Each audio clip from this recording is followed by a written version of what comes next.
Welcome to APEC, welcome to San Francisco, welcome to the United States. It is particularly wonderful for us to be here in San Francisco, a city that for generations has linked people and economies of the Asia Pacific.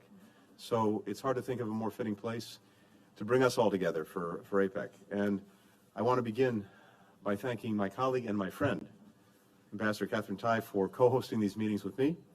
And I'm grateful to Dr. Santa Maria and the entire APEC Secretariat for helping make this week possible. We're very proud to be hosting APEC for the unprecedented third time. They say third time's a charm. We're going to try and demonstrate that over the next few days. And we also look forward to passing the baton to Peru at the end of this week for APEC 2024. As I think we can all see from the participants in this room, not to mention the many government, private sector, civil society leaders who gathered here this week, APEC is a powerful forum to convene, to collaborate, to build consensus on the economic future for people across our shared region. Our engagement with APEC underscores the United States' enduring commitment to the vision that we all agreed in Malaysia in 2020, an open, dynamic, resilient, and peaceful Asia-Pacific community, one that enhances the prosperity of its people and future generations. The United States believes in that vision, a region where economies are free to choose their own path and their own partners, where problems are dealt with openly, where rules are reached transparently and applied fairly, where goods, ideas, people flow lawfully and freely. We have made real progress toward that more prosperous future. Just since the creation of this forum 3 decades ago, GDP in the region has increased from $19 trillion to $52.8 trillion. Per capita income has grown roughly fourfold, lifting millions of people out of poverty, creating a thriving middle class. APEC's 21-member economies now represent 40% of the world's population. They generate half of global trade. They produce 60% of the world's goods and services. Here in the United States, APEC members have invested $1.7 trillion in our economy, and that supports 2.3 million American jobs. U.S. companies, in turn, have invested about $1.4 trillion in APEC economies. This is not a unique story. Each of us has experienced remarkable reciprocal benefits from greater trade and investment within the Asia-Pacific region. At the same time, we continue to face many economic challenges. We're still recovering from the dislocations of COVID, which devastated trade, it devastated travel, it devastated tourism. The climate crisis is exacerbating natural disasters and fueling extreme temperatures, upending supply chains, destroying crops. Russia's invasion of Ukraine has further undermined food and energy security. So we have to meet this moment head on. That's why the United States chose to focus our host year on creating a resilient and sustainable future for all. And we're emphasizing 3 priorities in the days ahead, as well as for the year that's just passed. The first is interconnectedness. We're working to build greater supply chain resilience, to invest in the high-quality, sustainable infrastructure that connects us and lays the foundation for broad-based growth. We believe that with the right adjustments, interdependence can remain a strength, not a vulnerability, for our economies. Second is innovation.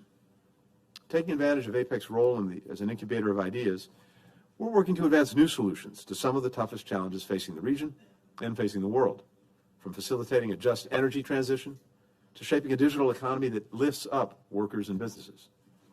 Third, we're strengthening inclusivity and unleashing our people's untapped potential, whether that's creating more opportunities for women in STEM, giving indigenous entrepreneurs greater access to capital, or exploring low Earth satellite systems to expand connectivity to remote and rural areas.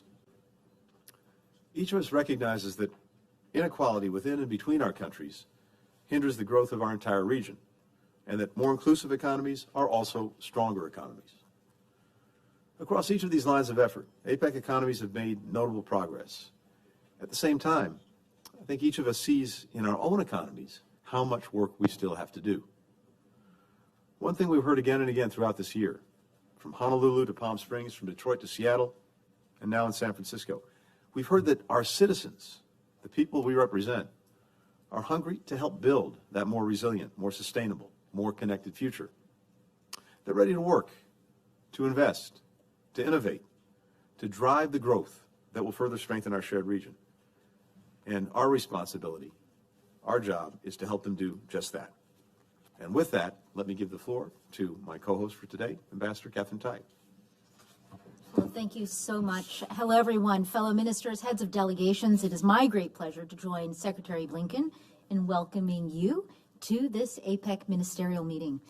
I'm especially excited to welcome you to this great Pacific city of San Francisco. For many Americans, myself included, San Francisco captures our imaginations as the physical place where we encounter the Asia-Pacific region. The famous Fisherman's Wharf is just about 3 kilometers from this very convention center. So it is fitting for us to draw our U.S. host year to a close in San Francisco. This city, with its enormous bay, you see in the photograph behind you here, multiple ports, and rich tapestry of diverse cultures and backgrounds. It embodies the trade connections that have linked our economies and our cultures and our peoples for generations.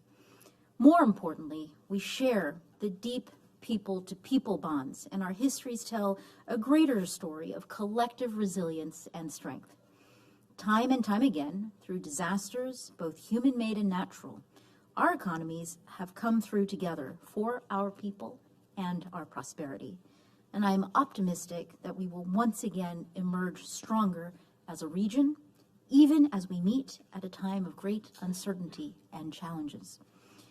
Fragile supply chains, growing inequality and growing economic insecurity, a worsening climate crisis, increasing geopolitical tensions. These hurdles in our midst do pose a threat, but they also present an opportunity to assess where we are, to think creatively, to bring our strengths together, to sketch out the future that we want to see and experience, one that is resilient, sustainable, and inclusive for all of our people. Like the artisans that I met in Vietnam earlier this year, who are hand-making gourmet chocolates, or the women entrepreneurs that I spoke with in Indonesia and the Philippines, or the small business owners right here in our country in Philadelphia. We may look different, we may speak different languages and have different upbringings, but we have much more in common than we might think. We all want peace. We all want to provide for our loved ones. We all want a tomorrow that is better than today. These stories give us important perspective. As policymakers, we can sometimes fall into the trap of talking about and formulating trade policies in a vacuum. But we must remember that the decisions that we make today will have real impacts on real people. The workers that power our factories, teach our children, make our clothes, and care for our sick.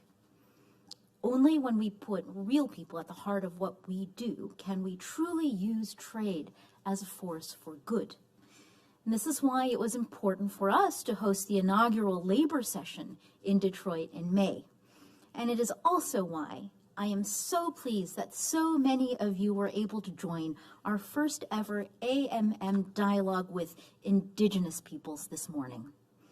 This is how we, together, build a durable, inclusive trade policy that empowers more people across our societies, regardless of their gender, their race, ethnicity, age, ability, or location. We are not building from scratch. We have a solid foundation to work with, thanks to our recent hosts. Malaysia with Putrajaya Vision 2040, New Zealand with the Aotearoa Plan of Action, and Thailand with the Bangkok goals on biocircular green economy. But we also know that we have a lot of work ahead, especially as we continue to implement the outcomes arising from those host years. I am truly grateful for my fellow trade ministers and for the work that we have done together during this APEC year. I'm especially thankful that we have been able to make such good progress in further embedding the concepts of inclusivity and sustainability as benchmarks of the trade and investment work we do within APEC. This includes technical assistance workshops and reports focused on issues like promoting sustainable solutions for the environment, incorporating inclusive elements in trade agreements, empowering women and indigenous peoples, and expanding stakeholder outreach. We are also continuing to work toward a set of principles that would provide economies with practical ways to incorporate inclusivity and sustainability into their trade and investment policies. We have great momentum, and I am looking forward to a good discussion tomorrow in our trade-focused session. Let's continue to focus on the different and innovative ways we can implement sustainable trade and investment reforms, particularly those that are relevant to women and those with untapped economic potential within our societies. Let's also take stock of our work at the World Trade Organization.